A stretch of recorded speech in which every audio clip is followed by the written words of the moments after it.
தமிழ்நாட்டில் செங்கல்பட்டு மாவட்டத்தில் மதுராந்தகத்திற்கு அருகில் இருக்கக்கூடிய வேடந்தாங்கல் பறவைகள் சரணாலயத்திற்கு வெளிநாட்டிலிருந்து இனப்பெருக்கத்திற்காக முட்டையிட்டு குஞ்சு பொரிப்பதற்காக பல வகையான பறவைகள் வந்து தங்களுடைய இனத்தை தமிழ்நாட்டுக்கு வந்து பெருக்கி செல்கின்றது.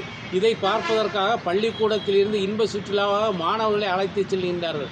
அப்போது பல மாணவர்கள் அந்த பறவைகளை துன்புறுத்தியதாகவும் அதில் கொக்கினத்தை சார்ந்த ஒரு நாரையை ஏதோ ஒரு மாணவன் காயப்படுத்தியதாகவும் அந்த காயத்திலிருந்து இரத்தம் ஒழுகி அந்த தாய்ப்பறவை சாகக்கூடிய நிலையில் கிடந்து இருக்கின்றது. அது 2 முட்டைகளை தமிழ்நாட்டில் போட்டு 2 குஞ்சுகள் பொரித்து அதன் பக்கத்தில் நின்று கொண்டிருக்கிறது.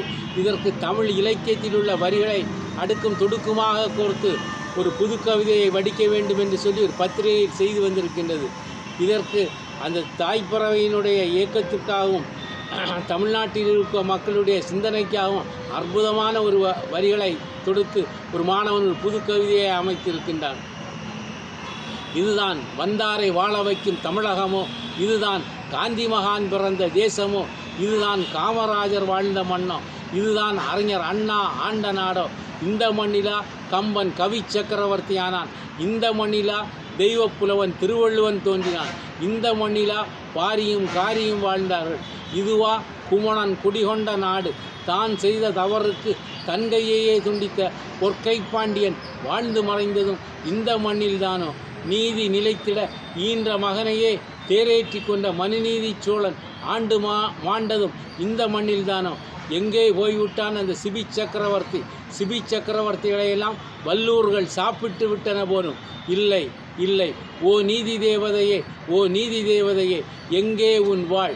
அது உன் கண் கட்டுகளை அறுத்தறியட்டும், உன் கண்களை திறந்து பார், உன் தராசு தட்டுகளை பார். வெண்புறாவின் மாமிசத்தை சிபிகள் அல்லவா சாப்பிட்டு கொண்டிருக்கின்றான். அந்த பத்தினி தெய்வம் கற்புக்கரசி கண்ணகி கதறி எழுத கண்ணீருக்கு நீதியின் தீர்ப்பு இந்த மண்ணில்தான் நெருப்பாய் பிறந்ததோ.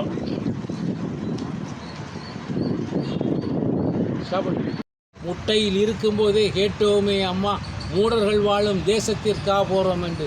இல்லை இல்லை அம்மா, இங்கே வா வா, ஆசை முத்தம் தாத்தா, ஓதாமல் ஒரு நாளும் இருக்க வேண்டாம், ஒருவரையும் பொல்லாங்கு சொல்ல வேண்டாம், மாதாவை ஒரு நாளும் மறக்க வேண்டாம், வஞ்சனைகள் செய்வாரோடு இணங்க வேண்டாம் என்றெல்லாம் பாடம் சொல்லும் மூதறிஞர்கள் வாழும் தேசத்திற்கு போகிறோம் என்றாயே. யார் கொடுப்பா அம்மா முத்தம் எங்களுக்கு, நித்தம் நித்தம் முத்தம் எங்களுக்கு யார் கொடுப்பா அம்மா? நீ கொலையுண்ட இந்த கொடூர மண்ணிலிருந்து நீ குடியுரிமை பெற்ற சைபீரிய மண்ணுக்கு எங்களை யார் அழைத்து செல்வா? எங்களை யார் அழைத்து செல்வா?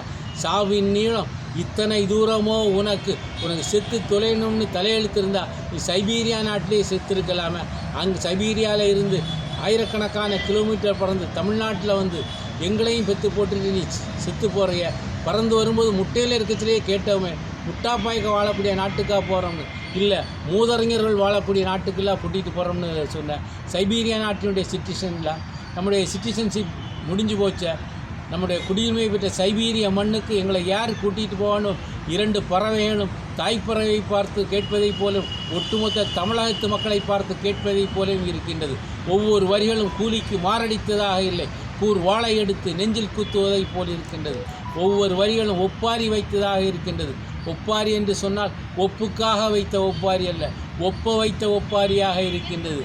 இனியாவது சுற்றுலா செல்லக்கூடிய மாணாக்கர்கள் அந்த பறவைகளை துன்புறுத்தக்கூடாது என்பது பணிவான வேண்டுகோளை வைத்துக் கொள்கின்றனர்.